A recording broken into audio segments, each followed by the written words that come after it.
Yes, this is the worst selfie ever. But anyway, this month the group decided we would take off up to Cathedral Caverns and try to beat some of that summer heat. This is the entrance. This cavern is always below 60 degrees, and it was really welcoming.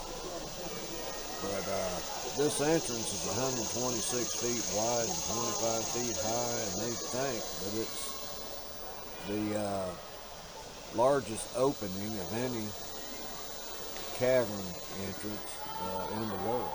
And it is a pretty good size.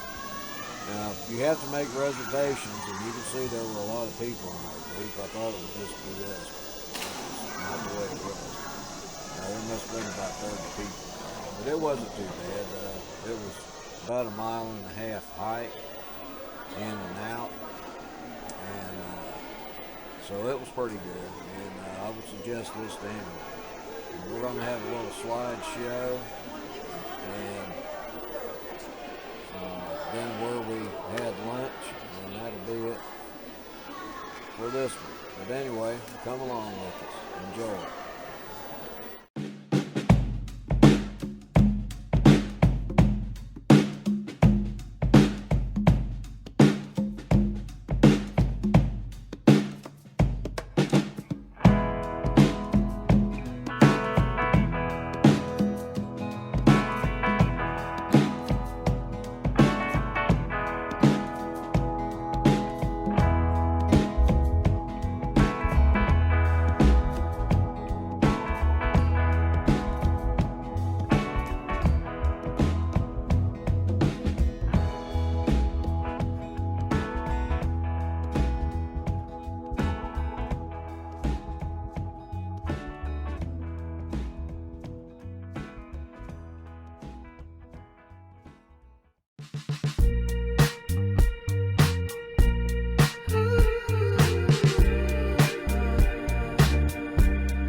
After the caverns, we met up at JD's Grill, Steaks and Seafood. It's right on the main drag there in Gunnersville, just south of 79.